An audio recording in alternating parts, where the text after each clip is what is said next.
नमस्कार, मैं आर.डी. भारती और आप देख रहे हैं बिहारी सुल्तान। बिहारी सुल्तान चैनल बिहार विधानसभा चुनाव 2020 की ताज़ा अपडेट्स आपको देती है और आज प्रथम चरण का चुनाव है। 71 सीट पर चुनाव संपन्न हुआ है और आरजेडी ने तोड़ा रिकॉर्ड।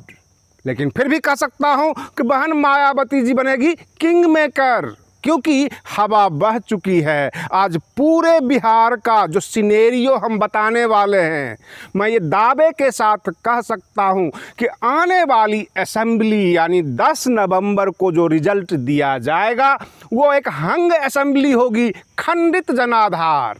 जी हाँ दोस्तों, खंडित जनाधार होने वाला है, क्योंकि पूरे बिहार में जो 2015 में मतदाता ने वोट दिया था, करीब 3 करोड़ 76 लाख ये मत पड़े थे, और इस बार 3 करोड़ 56 लाख युवा मतदाता हैं जिन्होंने 15 साल का जंगल राज नहीं देखा। उन्होंने केवल कहानियां सुनी है। तेजस्वी यादव के पीछे लोग काफ़ी आकर्षित हैं, लोग सुनते हैं, भाग रहे हैं और ये वोट में भी तब्दील हो रहा है। लेकिन कहीं न कहीं से डाउट है। इस डाउट के बारे में मैं क्लियर कर देना चाहता हूं कि क्यों कहा मैंने खंडित जनाधार, हंग असेंबली क्यों कहा। क्योंकि राजद के पाले में अच्छे मत पड़ रहे हैं, काफ़ी अच्छे मत पड़ रहे हैं।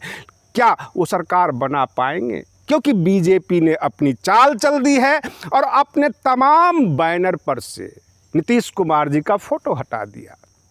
रही बात ये, अब की बार जो चुनाव हुआ उसमें नीतीश कुमार सुशासन बाबू एक पढ़े लिखे मुख्यमंत्री थे। कभी भी वो बदजुबानी नहीं किए थे, कभी भी उनसे ये उम्मीद नहीं की जा सकती थी।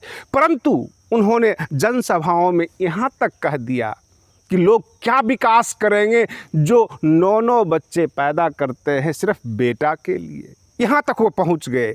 और जब तेजस्वी यादव जी से पूछा गया कि नीतीश कुमार जो कह रहे हैं उस पर आपका क्या कहना है, और तेजस्वी यादव जी ने पलट मार दी और सीधे कहा वो मुझे नहीं कह रहे हैं, प्रधानमंत्री जी को कह रहे हैं, क्योंकि वो 7 भाई बहन हैं। और इस तरह से अल्टा पलटी का खेल चल रहा है।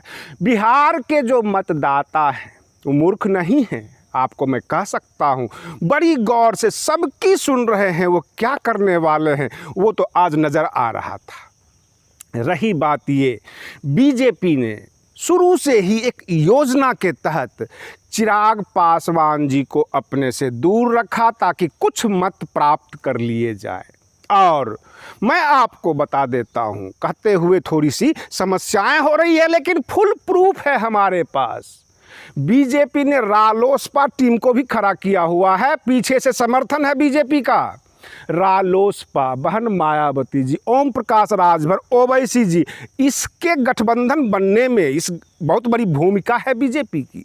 और बीजेपी यह उम्मीद लगाए हुए है कि अगर थोड़ा बहुत अगर हमें कम पड़ गया संख्या बल, तो बहन जी के सामने भी हाथ जोड़ने में हमें क्या परेशानी है। और चिराग पासवान तो अपने हैं ही। और इस तरह की चाल चली जा रही है। लेकिन समस्या वहाँ पे उत्पन्न हो जाती है, अगर बहन मायावती जी बिहार विधानसभा में बीजेपी को समर्थन कर देती हैं तो 2022 में उत्तर प्रदेश का चुनाव किसके खिलाफ लड़ेंगे? जो बसपा कार्यकर्ता होगा वो क्या कहेगा? वो केवल कांग्रेस का विरोध करेगा और कांग्रेस सत्ता में होगा नहीं। बड़ी मुश्किल सी, दुविधा सी है और समस्याएं हैं। लेकिन बिहार असेंबली की जो सिनेरियो है काफ़ी बदलती जा रही है। रही बात ये कि बिहार में पिछले 15 साल से जो आप विकास की बात करते हैं वो विकास नज़र नहीं आता है। केवल कुछ गलियां बनाई गई, नाले बनाए गए, रोड बनाए गए। और रही बात ये, सबसे बड़ी समस्या रोजगार की है और बिहार के युवा रोजगार के लिए जो है पीछे भाग रहे हैं।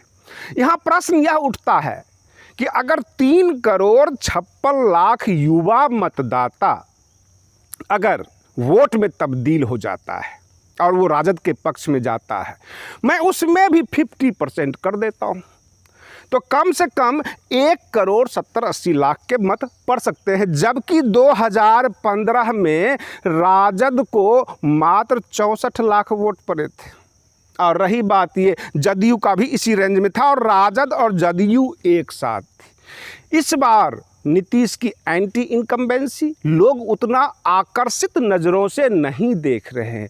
क्या बिहार की जनता ठगी गई है?